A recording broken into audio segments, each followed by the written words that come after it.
أعوذ بالله من الشيطان الرجيم.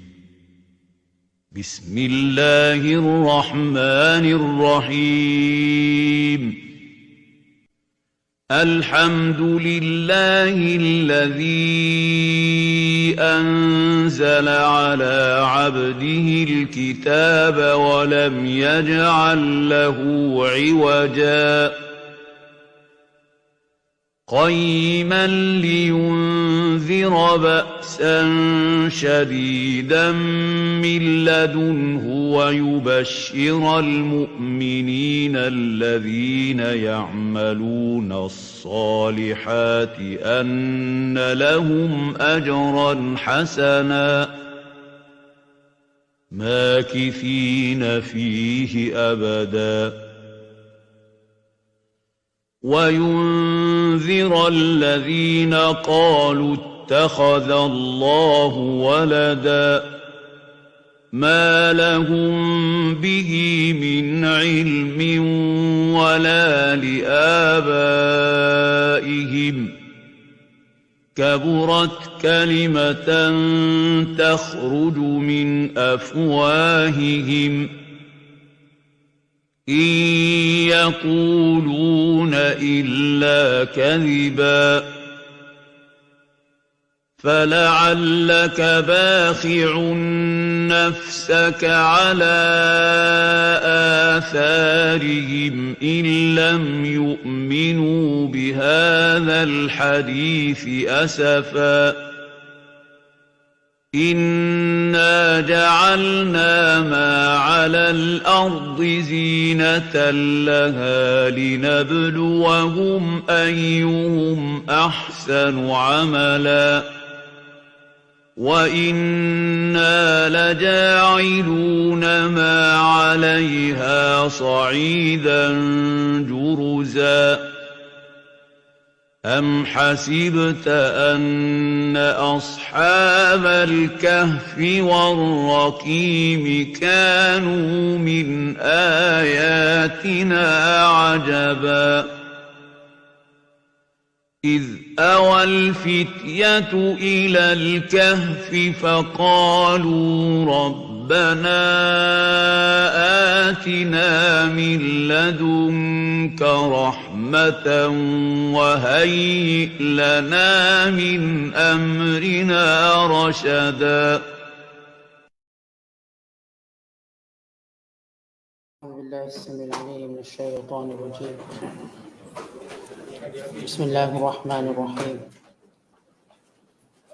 وجاوزنا ببني إسرائيل البحر فأتبعهم فرعون وجنوده بغيا وعدوا حتى إذا أدركه الغرق قال آمنت أنه لا إله إلا الذي آمنت به بنو إسرائيل وأنا من المسلمين الآن وقد عصيت قبل وكنت من المفسدين فاليوم ننجيك ببدنك لتكون لمن خلفك آية وإن كثيرا من الناس عن آياتنا لغافلون ولقد بوأنا بني إسرائيل مبوأ صدق ورزقناهم من الطيبات فما اختلفوا حتى جاءهم العلم إن ربك يقضي بينهم يوم القيامة فيما كانوا فيه يختلفون فإن كنت في شك مما أنزلنا إليك فاسأل الذين يقرؤون الكتاب من قبلك لقد جاءك الحق من ربك فلا تكونن من الممترين ولا تكونن من الذين كذبوا بآيات الله فتكون من الخاسرين إن الذين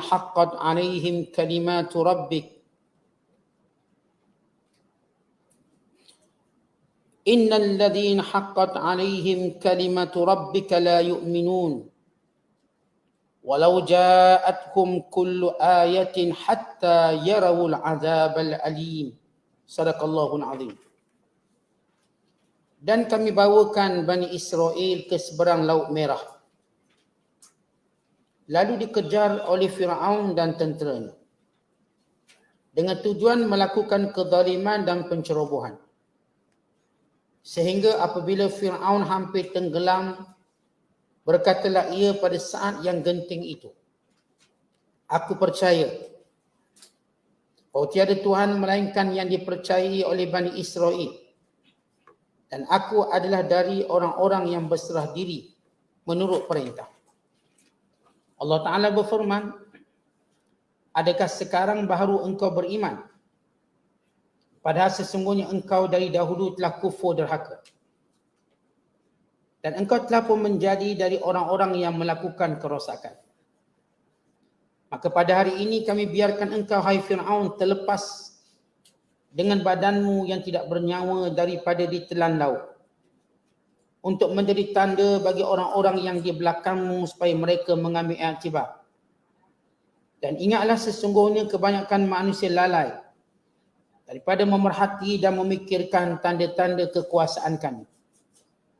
Dan sesungguhnya kami telah menempatkan Bani Israel di negeri yang baik sesudah kami binasakan Firaun. Dan kami mengurniakan mereka dengan benda-benda yang terbaik. Maka mereka tidak berselisih mengenai Nabi Muhammad, melainkan setelah datang kepada mereka pengetahuan dari bukti-bukti yang nyata. Sesungguhnya Tuhanmu akan menghukum di antara mereka pada hari kiamat tentang apa yang mereka perselisihkan itu. Oleh sebab itu, sekiranya engkau, wahai Muhammad, merasa ragu-ragu tentang apa yang kami turunkan kepadamu, maka bertanyalah kepada orang-orang yang membaca kitab-kitab yang diturunkan dahulu daripadamu, kerana mereka mengetahui kebenarannya. Sesungguhnya telah datang kepadamu kebenaran dari Tuhanmu, maka jangan sekali-kali engkau menjadi dari golongan yang ragu-ragu.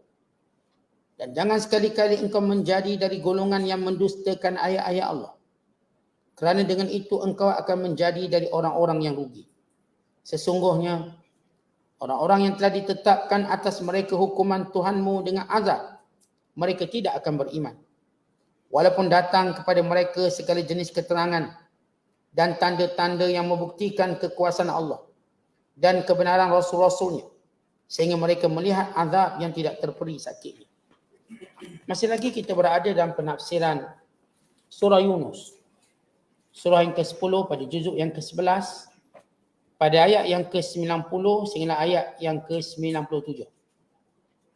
Ayat-ayat yang kita bacakan ini masih lagi menceritakan tentang pertentangan antara Nabi Allah Musa AS dan juga Harun beserta dengan Firaun dan para tenteranya, yang menyaksikan kesudahan penamat kepada kisah ini, kemusnahan besar-besaran tentera Firaun, bahkan dengan terbunuhnya Firaun. Dan Allah Ta'ala menceritakan bagaimana Allah memelihara jasad Firaun untuk menjadi suatu pengajaran yang besar kepada seluruh alam, bukan sekadar kepada Bani Israel, bahkan kepada manusia sampai hari kiamat. Sebagaimana Allah jelaskan dalam ayat-ayat yang kita bacakan. Kemudian Allah Ta'ala menjelaskan tentang nikmat yang Allah kurniakan kepada orang-orang yang beriman kepada Nabi Allah Musa, dan juga hukuman kepada orang yang menderhaka kepada Nabi Allah Musa AS. Kemudian Allah Ta'ala juga menjelaskan dalam ayat-ayat yang kita bacakan ini tentang kebenaran Al-Quran. Kebenaran Al-Quran bukan sekadar dari sudut aspek akidah yang dibawa, bukan kisah-kisah dan cerita, bukan janji dan amaran. Apa sahaja yang tercatat dalam Al-Quran ialah kebenaran pada peringkat yang paling tinggi sekali. Kebenaran yang datang dari Allah. Sama ada berupa kisah-kisah dan cerita-cerita yang terus dikaji oleh manusia sampai hari ini. Apa sahaja yang Allah sebut dalam Al-Quran berkait kisah dan cerita, maka Allah Ta'ala menjadikan manusia pada hari ini, bahkan sebelum ini, mengkaji tapak, tempat, kesudahan dan sejarah kaum-kaum yang dibinasakan. Semua kaum ini, mereka punya persamaan. Mereka menderhaka kepada perintah Allah mendustakan para rasul yang diutuskan, lalu mereka binasa.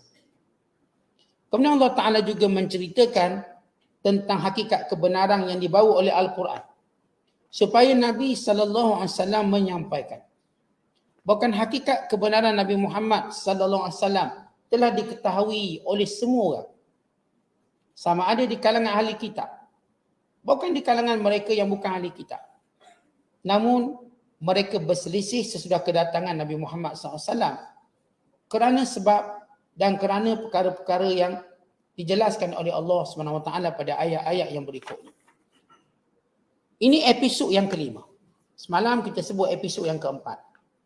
Episod yang keempat, doa Nabi Allah Musa kepada Fir'aun supaya binasa. Biar seluruh harta bendanya binasa. Biar seluruh harta benda para pembesar Fir'aun binasa. Kita tahu bermula daripada episod pertama, perdebatan Nabi Allah Musa dengan Fir'aun di istana. Lalu ia merebak pada episod kedua di padang perayaan yang menyaksikan perlawanan Nabi Allah Musa dengan ahli sihir yang berkesudahan berimannya ahli sihir. Dan peringkat yang ketiga, bila di kalangan mereka yang beriman mula bimbang ditindas, takut akan kejahatan Fir'aun, dan Musa menyuruh supaya mereka sembahyang di rumah, mengadap, menyebut nama Allah, berdoa kepada Allah di dalam rumah untuk memastikan keselamatan mereka. Dan kita sebut episod keempat semalam tentang doa mustajab Nabi Allah Musa yang diaminkan oleh Harun. Dalam tempoh Nabi Allah Musa berdoa dan Harun mengaminkannya, maka selepas 40 hari Fir'aun dibinasakan. Maka Allah ceritakan bagaimana kebinasaan Fir'aun dan kebinasaan hartanya. Ketika mana Nabi Allah Musa berdoa, ya Allah, engkau musnahkan seluruh harta benda Fir'aun. Nabi Allah Musa cuma berdoa biar hartanya musnah. Kerana Fir'aun menggunakan kekuasaan pada harta untuk menyesatkan manusia. Maka apa yang Allah berikan lebih hebat daripada apa yang Nabi Allah Musa doakan. Kerana apa? Kerana Allah pemurah. Dan begitu dalam kehidupan kita. Sewaktu kita doa sesuatu, Allah akan beri lebih baik daripada apa yang kita minta. Bagi menunjukkan pemurah. Umpama kalau kita minta dengan orang pemurah, kita kata boleh tak nak pinjam kereta. Lalu kita pun syarat kereta agak-agak buruk. Kita pun sedar diri kita siapa. Tunjuklah kereta ni. Tiba-tiba dia bagi kereta baru. Ambil kereta barulah, kereta buruk ni takut tak sampai. Ambil kereta baru. Kita nak kereta buruk. Sebab apa? Sebab kita tahu level kita. Sebab kita rasa macam tak layak. Namun bila kita berurusan dengan orang pemurah, dia lebih baik. Kita nak pinjam duit dengan dia, orang pemurah. Nak pinjam banyak-banyak, malu muka kita kata saya nak pinjam RM100. Kita tak apa, saya bagi awak RM1,000. Kerana dia orang pemurah. Demikian Allah Ta'ala. Bukan lebih pada itu. Bila seorang hamba memohon kepada Allah dengan sungguh-sungguh, dengan mematuhi syarat-syarat mustajab doa, Allah akan beri lebih baik daripada apa yang diminta. Sebab itu jangan penat untuk mengangkat tangan. Jangan lemah untuk mengangkat tangan. Kerana kita sedang meminta dengan Tuhan yang pemurah. Allah ini, kalau kita tidak mengangkat tangan padanya, Allah murka. Man lam yas'alillah yaghdab alaih. Siapa yang tidak mohon pada Allah, Allah murka kepadanya. Allah ini, siapa yang mengangkat tangan, Allah Ta'ala tak akan biarkan ia jatuh tangannya, melainkan diberikan apa yang diminta. Allah ini tidak memberi, melainkan lebih baik daripada apa yang diminta oleh hambanya di samping pahala yang disimpan di hari akhirat kelak. Tuan-tuan, bila kita doa, pahala itu Allah dah simpan. Maka apa yang kita minta pula Allah beri lebih baik. Bukan beri mengikut apa yang kita nak, apa yang baik untuk kita. Barangkali kita mungkin nak anak seorang dua, Allah beri kita 5. Mungkin.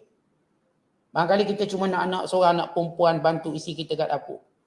Allah beri mungkin di 3-4 orang anak perempuan. Maka itu Allah yang maha pemurah. Maka lihat bagaimana pemurah Allah sewaktu memustajabkan doa Musa. Apa yang Allah lakukan pada Fir'aun? Bukan dimusnahkan hartanya sahaja. Semua bala tentera. Yang Nabi Allah Musa minta supaya Fir'aun dibinasakan hartanya dan dibinasakan harta pada pembesarnya. Pada anggapan Nabi Allah Musa, puak-puak ni kalau tak ada harta tak jahat macam gitu. Tapi Allah Ta'ala mengetahui kejahatan mereka bukan sekadar kerana ada harta semata-mata, bahkan mereka telah ditutup hati oleh Allah. Tuan-tuan, ada orang jahat kerana sebab. Ada orang jahat memang kerana dia jahat. Ada orang tu jahat bila dia ada jawatan. Bila tak ada jawatan, elok-elok dia datang sembahyang sah depan. Elok-elok orang ni. Dia jadi kedekut bila dia kaya. Bila dia dah jatuh bankrupt, jadi baik pula dia.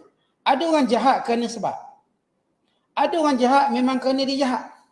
Orang ni tuan-tuan kaya ke miskin, dia tetap jahat. Ada orang mungkin dia sombong waktu dia menang. Tapi kalau dia kalah, dia pun tawar.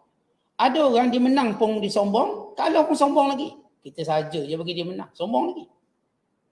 Ini perangai-perangai manusia.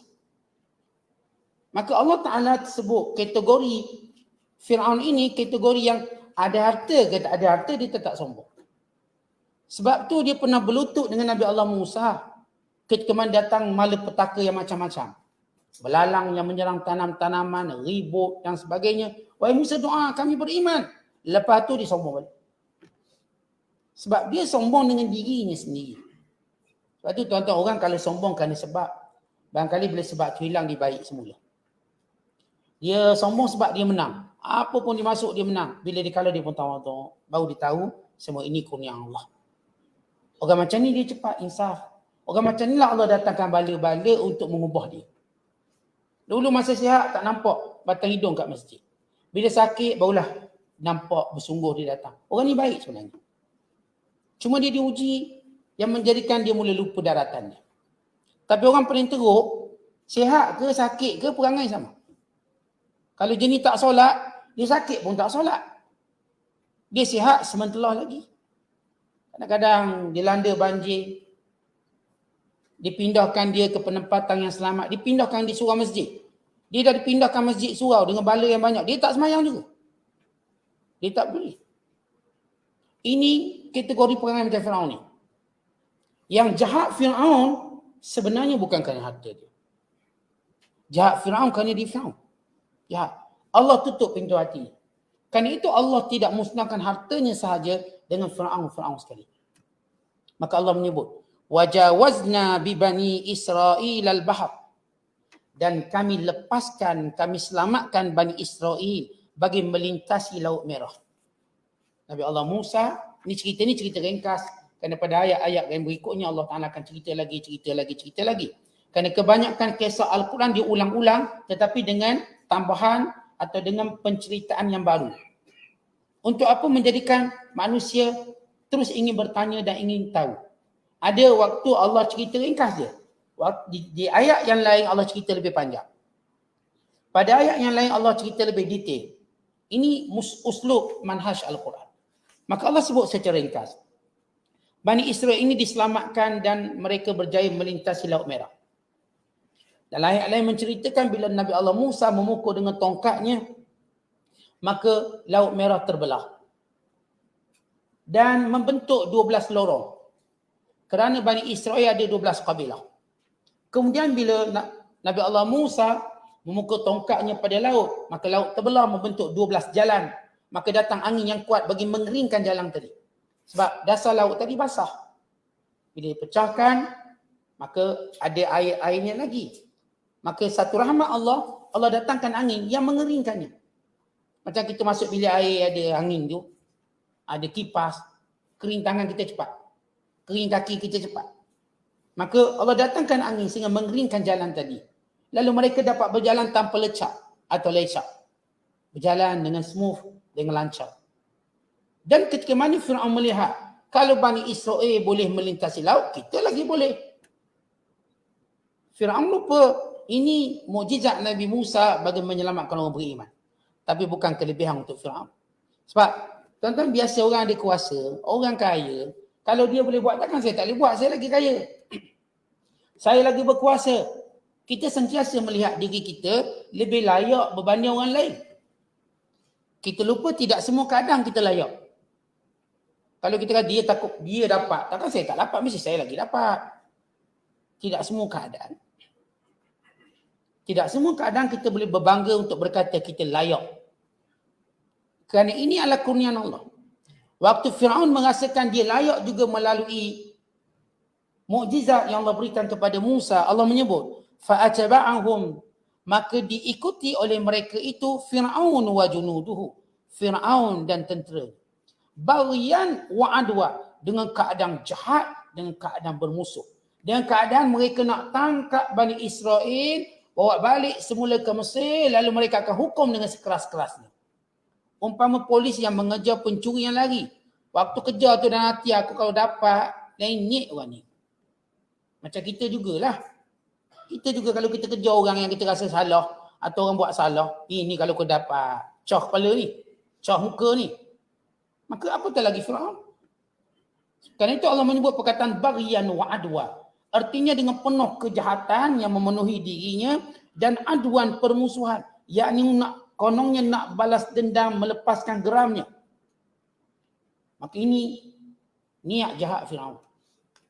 Dia lupa yang mampu melintasi Laut Merah orang yang ada niat yang baik. Dan orang yang sedang pasrah pada Allah. Yang sedang berlindung pada Allah. Dan di sini tuan-tuan para ulama beri kita satu petua. Kita kalau musafir, jangan niat untuk buat benda jahat. Nescaya Allah tak akan beri pertolongan. Kita kalau musafir, biar niat-niat yang baik-baik. Nescaya datang pertolongan Allah. Kita niat nak sambung silaturahim. Kita niat musafir nak tolong sahabat kita yang susah, nak ziarah, dia sakit. Sepanjang perjalanan kita dilimpahi dengan pertolongan Allah. Tapi kalau kita ni musafir, niat jahat. Wa imma buat maksiat ke, wa imma kita niat ni nak balik kampung, nak tampar abang-abang kita semua. Misal nak marah dia, nak marah kita anak ke apa. Perjalanan itu perjalanan yang amat bahaya. Maka ingat balik perjalanan Firaun dan tentera dia. Baik, setengah ulama-ulama sirah menyatakan tentera Firaun bersama dengan Firaun seramai 600,000 orang.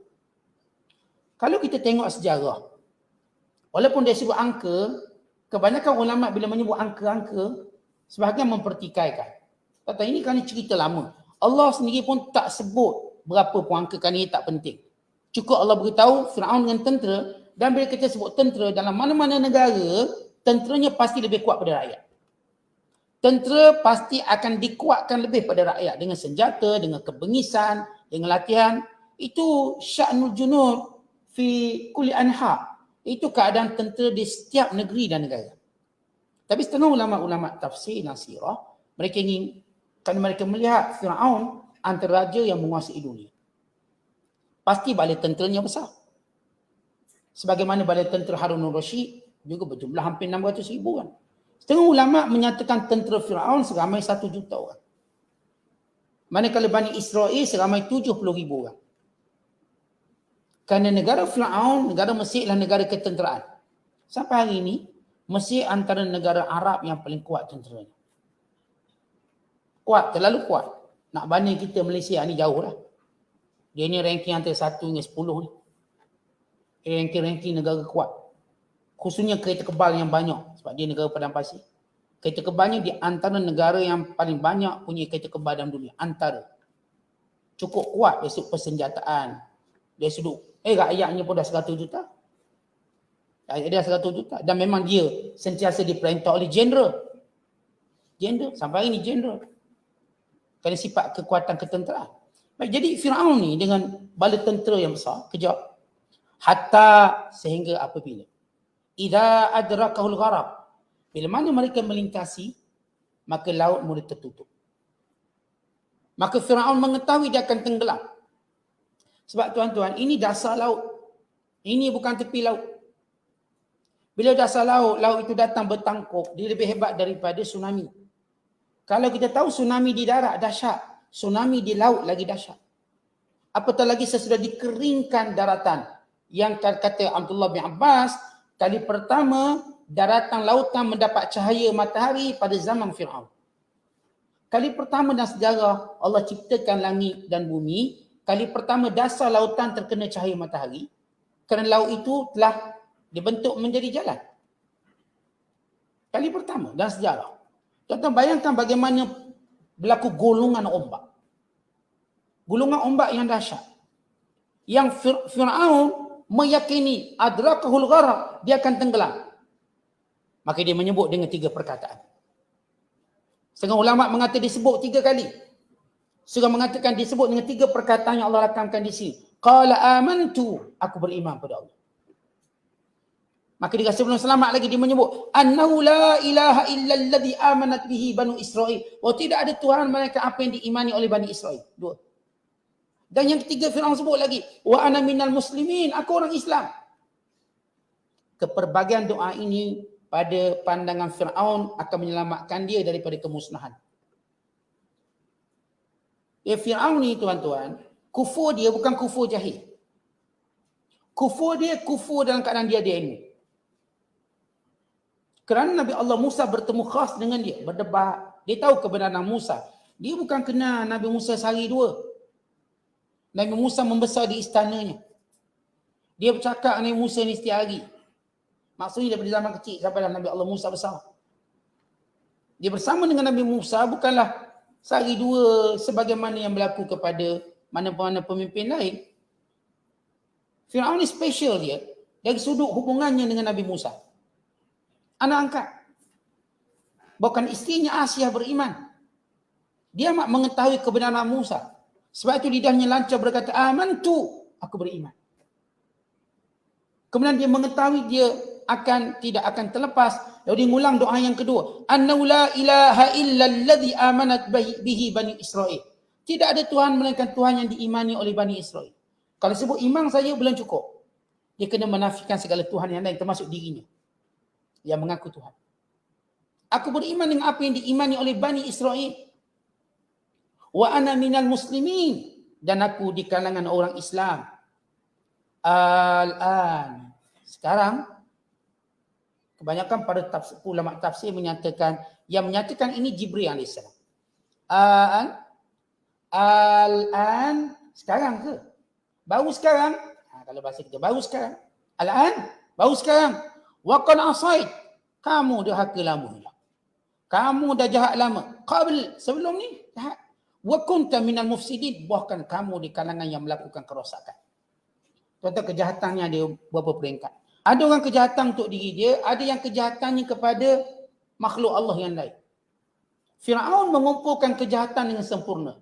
Dia jahat pada dirinya sendiri dan jahat kepada makhluk-makhluk Allah yang lain. Maka ini penyebab hidayah tertutup. Tuan-tuan, hidayah Allah ni sifatnya terbuka. Tetapi ada kelompok manusia hidayah yang cukup tertutup. Agak sukar untuk dibuka. Yang pertama, orang-orang Yahudi. Kerana Allah telah melaknat Yahudi. Sebab itu tidak beriman di kalangan Yahudi melainkan sedikit. Sehingga Rasulullah SAW berkata, kalau 10 pemimpin Yahudi beriman, saya semua Yahudi beriman. Ternyata Yahudi ni tak sampai 10 orang beriman dalam tempoh Rasulullah berdakwah. Di kalangan para pemimpin. Sebab mereka bangsa yang telah dilaknat oleh Allah dalam Quran.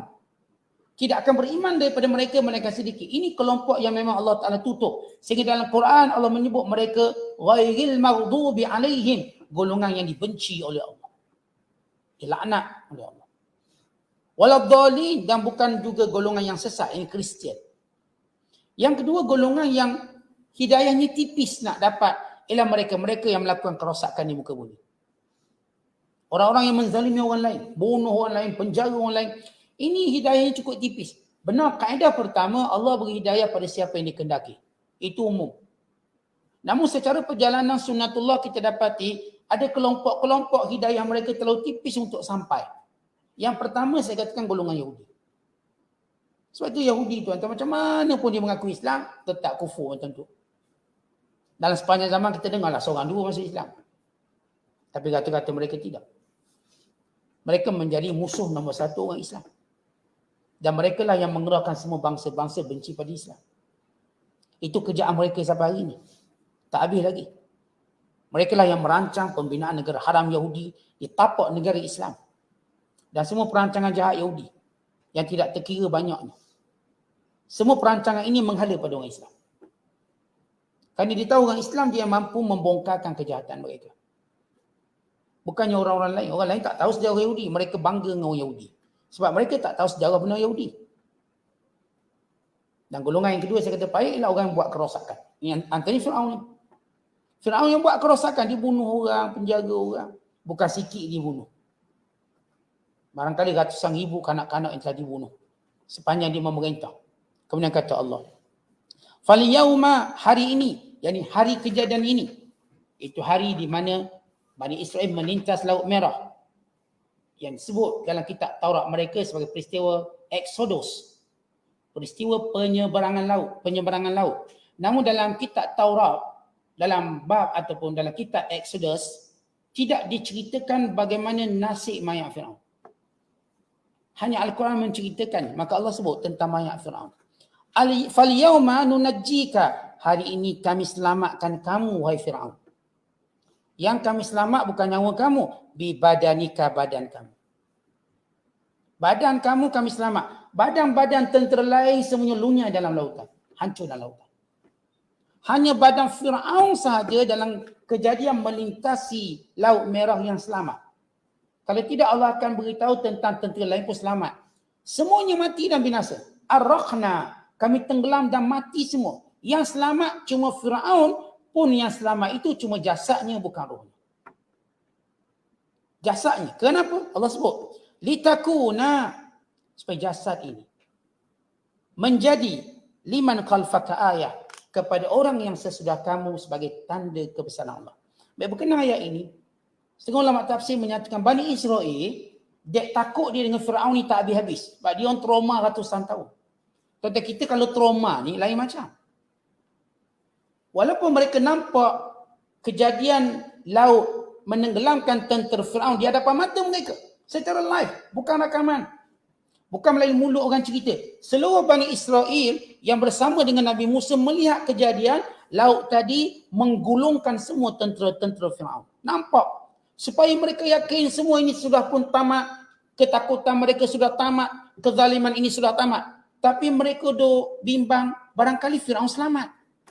Mana tahu, tiba-tiba Firaun jadi nak masuk, balik semula ke Mesir. Cari pula lah, kita takut. Maka Allah jadikan mayat Firaun yang terapung-apung. Supaya Bani Israel tengok, confirm mati depan dia. Tentang kita ni, kalau biasa main laut, kalau orang terapung hidup dengan orang terapung mati, kita kenal. Orang terapung hidup, bergeraklah tangan kaki dia. Dia tengah timbul diri. Kalau dia terapung mati, kita tahu memang tak gerak apa dah. Mati. Atau bukan dia terapung sehari atau sekejap, tempoh lama. Memang confirm mati. Bani Israel supaya confirm mati. Dia kalau analoginya gini tuan-tuan. Kalau anak kita ni, dia macam trauma takut lipas. Kita tahu takut lipas. Kita dah bunuh pun, dia kata lipas tu hidup lagi. Sebab dia trauma. Kita kena ambil, buang dalam tong. Maka anak kita confirm mati. Baru dia berani masuk bilik air balik. Ini kau jenis takut lipas. Bani Israel trauma dengan Firaun. Mereka duk bayang nanti mungkin Firaun hidup lagi ke? Apatah lagi mereka telah didoktrin lama Firaun tu Tuhan. Mengaku Tuhan, pasti dia ada kuasa ajaib. Dia mesti ada kuasa-kuasa yang tertentu. Maka Allah timbulkan jasad. Confirmation daripada Allah, mati. Maka mayat ini pun disimpan. Jadi kalau kita baca sejarah Firaun, Allah tak sebut Firaun mana yang melawan Musa. Walau setengah mereka mengatakan ia adalah Ramses yang kedua. Ada 4 pandangan para pengkaji sejarah tentang Firaun yang melawan Nabi Musa. Ada yang mengatakan ia Firaun Thutmose yang kedua. Ada yang mengatakan Firaun Thutmose yang ketiga. Ini kajian yang dibuat oleh ahli sejarah. Ada yang menyatakan dia ialah Amenhotep yang kedua. Ada yang menyatakan dia ialah Melnoptas yang kedua, yang merupakan anak pada Ramses. Kan itu disebut Ramses II. Ramses II atau nama disebut sebagai Melnoptas. Firaun yang lahir pada tahun yang dianggap mati sebelum kelahiran Nabi Allah Isa AS 1203 tahun yang lepas. Sebelum kelahiran Nabi Isa. Kalau kita tengok kenapa Allah Ta'ala tak beritahu Firaun mana. Memang sebut Firaun zaman Nabi Musa. Tapi kalau kita pergi di negara Mesir, mayat-mayat Firaun yang selamat ini ada banyak. Maksud banyak taklah sampai 10, tapi banyaklah. Ni berapa mayat-mayat Firaun yang ada. Kerana Allah Ta'ala bukan fokuskan kepada Firaun itu sahaja. Kepada orang yang berperwatakan Firaun. Orang yang ada kuasa, yang bersifat zalim, nasib kamu akan jadi macam Firaun. Allah Ta'ala akan jadikan jasad-jasad kamu ini sebagai ingatan kepada setiap zaman kejahatan kamu dan kezaliman kamu. Walaupun ada seorang doktor daripada Britain, sekitar tahun 1800 dulu, mereka diminta daripada kerajaan Mesir untuk ambil satu mayat Firaun untuk kaji di Britain sehingga membawa kepada keislaman beliau kerana melihat ada kesan-kesan air laut pada badan Firaun ini. Maka didapati Al-Quran menyebut tentang tenggelamnya Firaun. Kerana ia satu benda yang ajaib. Kerana ia dibongkar pada sekitar tahun 1881 sedangkan Al-Quran telah menceritakannya 1400 tahun lepas. Al-Quran mendahului semua kajian-kajian sejarah. Tuan-tuan, bukan sekadar Firaun je, semua cerita-cerita yang Allah sebut. Ia mendahului ahli sejarah kan Allah yang menciptakan alam ini. Allah tahu bagaimana setiap kaum itu wujud dan musnah. Maka kerana itu Allah Ta'ala tak sebut Firaun yang mana. Tapi Firaun, legasi Firaun yang dia ketahui. Sebab tu hari ini tuan-tuan, tidak ada legasi raja atas dunia yang terus dikaji oleh manusia selain daripada Firaun. Orang tak kaji Namrus. Walaupun Namrus ataupun kerajaan Kanaaniyin, kerajaan Asyuriyin, kerajaan Babylon, ialah kerajaan yang juga tidak kurang tangguhnya, hebat. Tapi kenapa seluruh dunia pergi kepada Farainah, Firaun?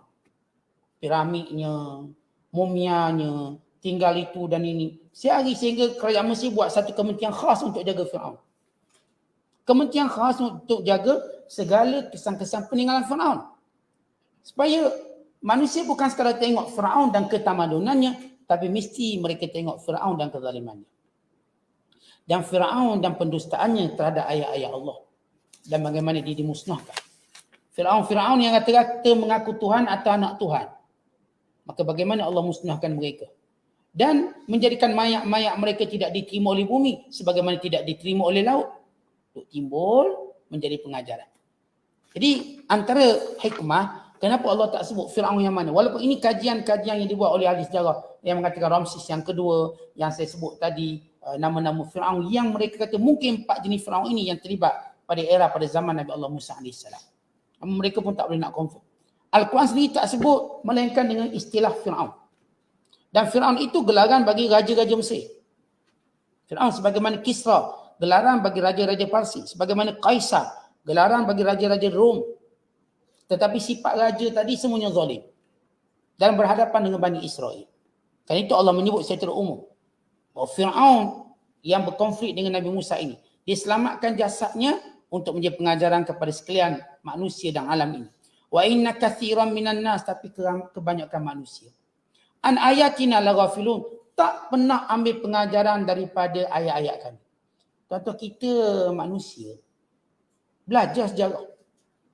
Tapi kita belajar sejarah, minat sejarah hanya kerana penceritaannya, bukan pengajarannya. Macam tuan-tuan tengok filem lah. Suka tak tengok filem? Ya. Tapi kita tak pernah tengok filem kerana pengajaran dia, tak pernah. Semua orang tengok filem kerana jalan penceritaannya. Hatta cerita-cerita benar yang difilemkan balik, didramatikkan balik, dijadikan ia lebih dramatik, dia jadikan dia lebih, kita katakan romantik. Akhirnya orang dah lupa cerita betul. Ambil kisah cerita Bukit Kepong sebagai contoh. Orang cuma cerita menangis kat Bukit Kepong tu lah. Orang dah lupa sebenarnya apa di sebalik Bukit Kepong. Misalnya contoh. Ambillah kisah sejarah Mak Kilau, Tok Gajah dan lain-lain sejarah yang difilemkan. Ini filem hantuah yang difilemkan. Orang nampak benda lain, orang tak nampak dari sudut pengajaran dia. Buatlah filem Melaka lawan Portugis. Orang tengok jalan ceritanya, heroin dia lawa, hero-nya handsome. Lepas tu Facebook dia pun ramai orang jadi friend. Tu je. Atau IG dia ramai orang jadi followers. Kenapa ini pelakon hantuah? Handsome. Bujang lagi. Ada tak yang mengambil pengajaran? Tak ada. Kita buatlah filem sejarah macam mana? Lieutenant Adnan. Orang cuma tengok heroin dia lawa, itulah. Orang cuma tengok hero dia lawa. Ada tak pengajaran? Tak ada. Sebab itu musuh terus menguasai kita. Sebab itu Al-Quran tidak mementingkan cerita, tetapi mementingkan pengajaran. Kalau Al-Quran pentingkan cerita, jalan cerita ni saya secara detail Allah cerita semua. Berapa umur Nabi Musa diceritakan dalam Quran. Dia akan dicerita Musa ni tinggi berapa kaki, dia punya handsome-nya macam mana. Tapi itu bukan satu benda yang penting. Tidak perlu dia beritahu susuk badan Nabi Musa. Tidak perlu dilihat susuk badan hero bernama Musa. Tapi lihatlah pengajaran daripada kisah Nabi Musa. Yang kita hari ni kalau tengok filem, kita tengok susuk badan hero, heroin. Kita pun minat.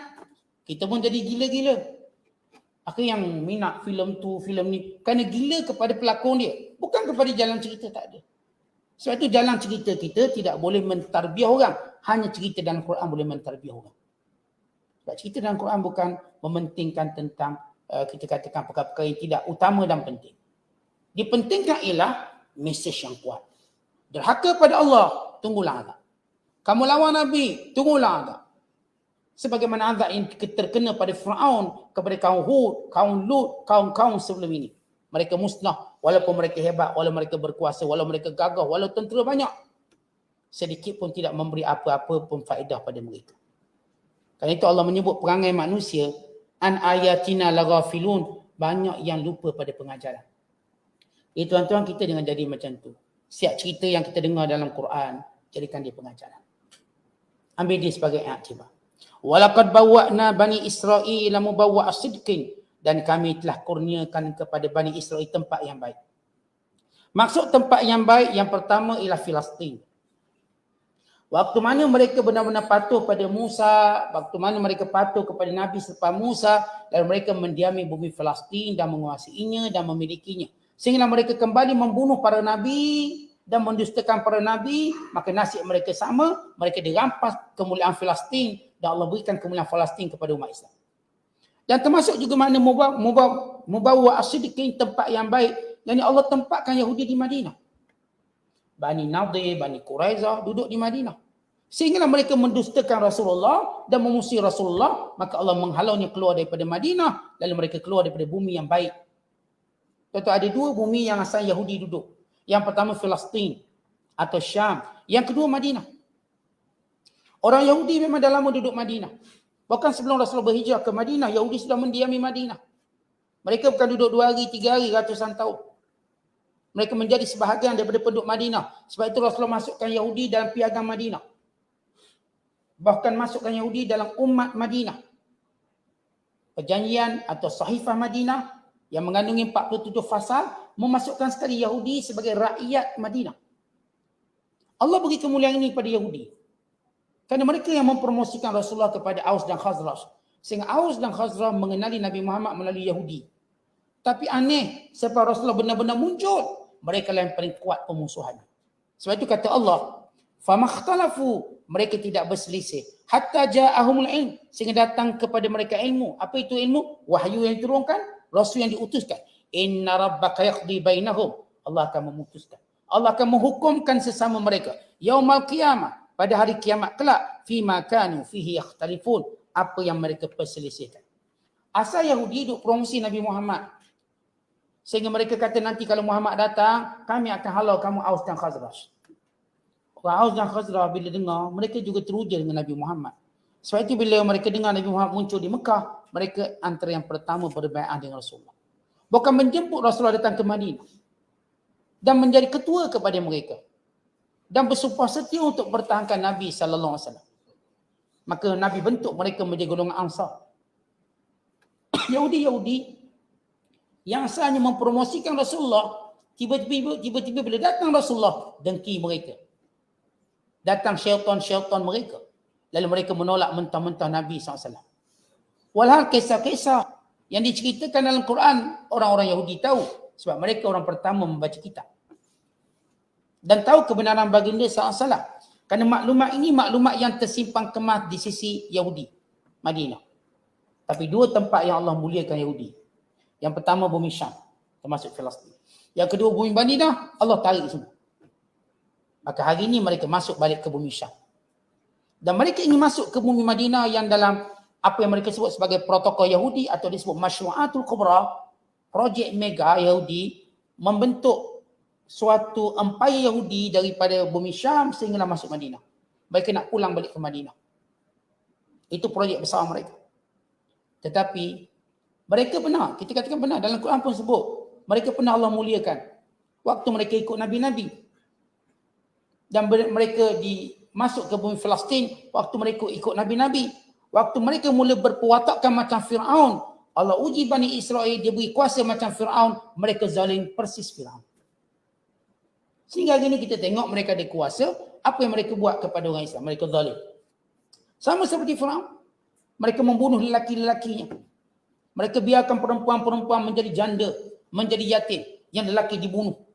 Hanya alasan yang kecil mereka tembak, mereka bunuh. Mereka penjara. Puluhan ribu orang Palestin di penjara. Biar wanita-wanita mereka seperti tergantung, tidak dipelihara. Persis seperti Firaun yang pernah lakukan pada mereka. Ternyata mereka tak pernah belajar apa-apa. Bila mereka mengambil alih kuasa, perangai mereka sebiji macam Firaun bahkan lebih teruk. Karena itu sebagaimana Allah menenggelamkan tentera Firaun, maka demikian Allah akan menenggelamkan tentera Yahudi. Dengan kesombongan mereka. Umat Islam akan menenggelamkan mereka. Tapi mereka akan ditenggelamkan dalam lautan darah. Bukannya dalam lautan merah. Kalau Firaun ditenggelamkan dalam lautan merah. Tetapi Yahudi akan ditenggelamkan dalam lautan darah. Umat Islam akan membunuh mereka semua.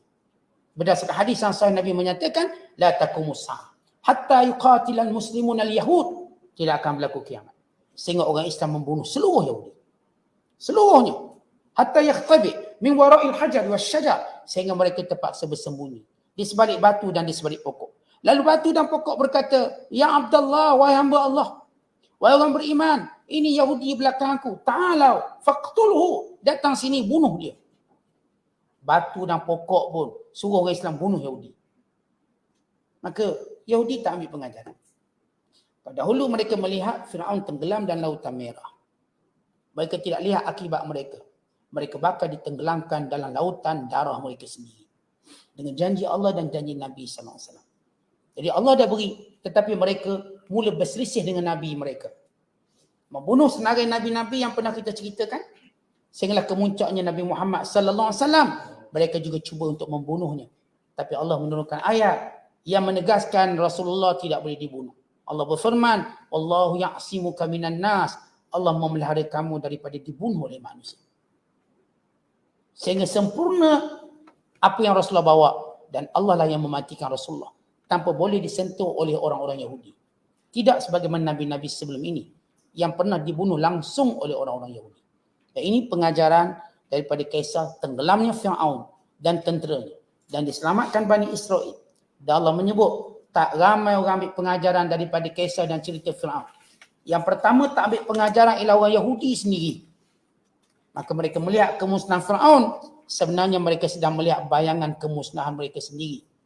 Kejahatan Fir'aun yang pernah mereka alami ialah kejahatan Fir'aun yang mereka ulangi kepada umat Islam hari ini. Wallahu a'lam bishawab. Assalamualaikum.